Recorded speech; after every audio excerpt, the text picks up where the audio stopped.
Por si no se habéis dado cuenta en los últimos días, todo el mundo está hablando muchísimo de Andorra.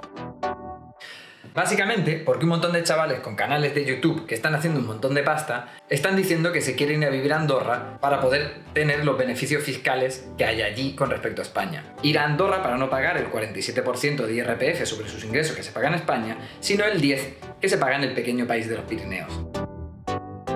Estos beneficios fiscales se sabe que hace muchísimos años que son un foco de atracción pues, para grandes fortunas, para deportistas o para empresas.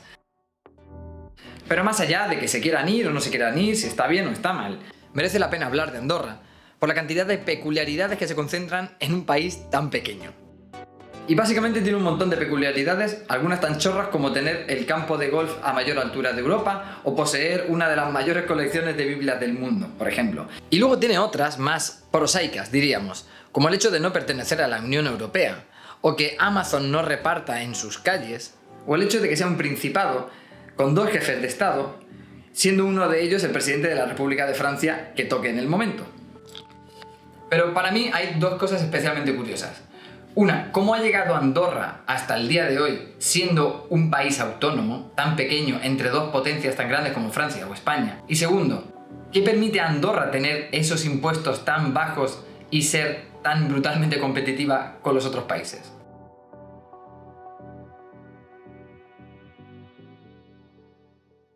Quizás entre las curiosidades andorranas, la que más destaca es la de que el presidente de Francia sea jefe de Estado de Andorra. Y es que Andorra es un coprincipado, con dos príncipes designados. Por un lado, quien sea el presidente de la República Francesa, y por otro, quien sea el obispo de la Seu d'Urgell. Pero, ¿qué sentido tiene esto en un país independiente? Básicamente, porque Andorra no fue totalmente independiente hasta 1993, cuando firmó la Segunda Constitución, y así mantiene una forma de Estado heredada de lo que fue su primera independencia, que se remonta al siglo XIII, según cuenta la tradición, cuando Carlomagno habría otorgado autonomía a la región en agradecimiento a la ayuda contra las invasiones musulmanas. Una autonomía cuya gestión finalmente repartió entre el conde francés de Foix y el obispo de la Seu d'Urgell.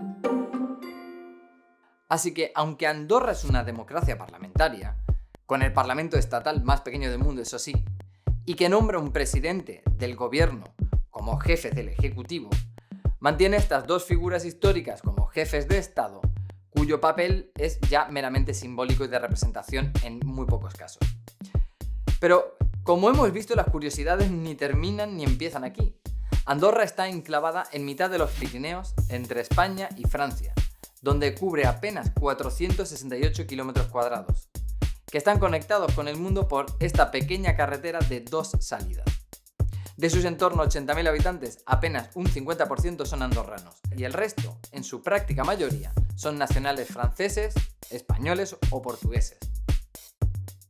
Además, Andorra ha tenido siempre una capacidad especial para ser foco de atracción de dinero, tanto de ricos como del paisano de a pie.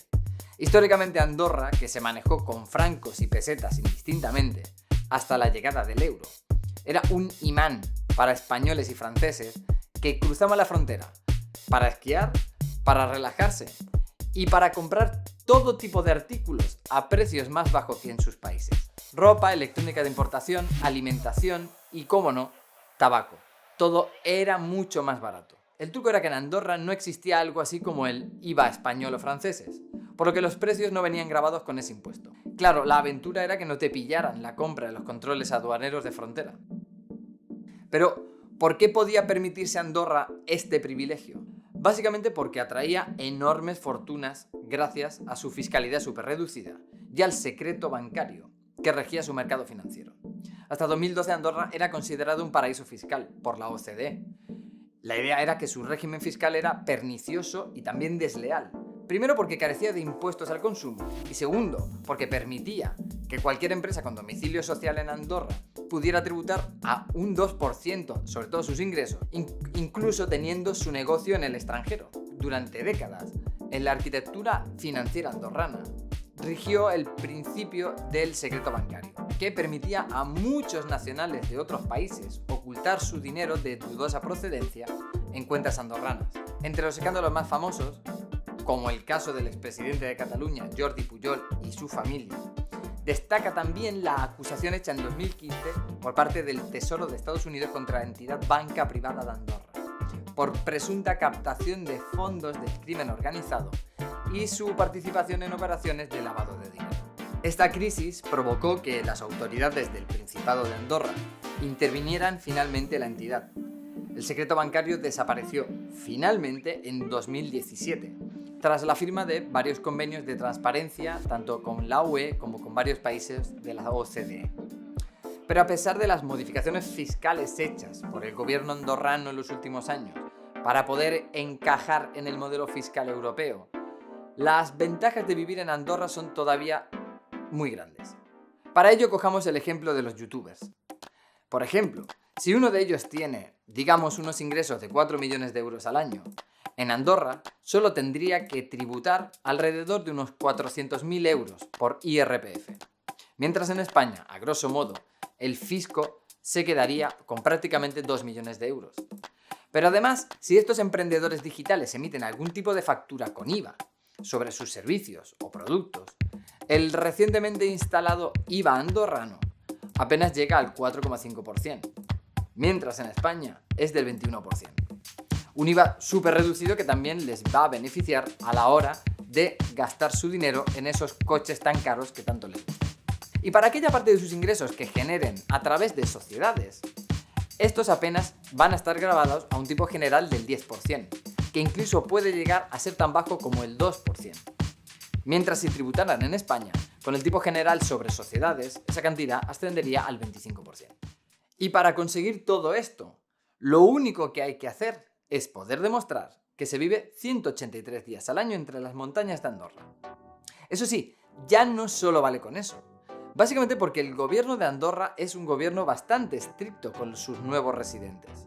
De hecho, además de pagar sus pequeños impuestos, hay que comportarse bien, incluso por redes sociales. Porque Andorra te puede expulsar del país, incluso por escribir tweets ofensivos. Y también hay que tener una salud de hierro, porque a Andorra no le gustan nuevos residentes que se ponen malos con frecuencia y que necesitan de los servicios de salud del país.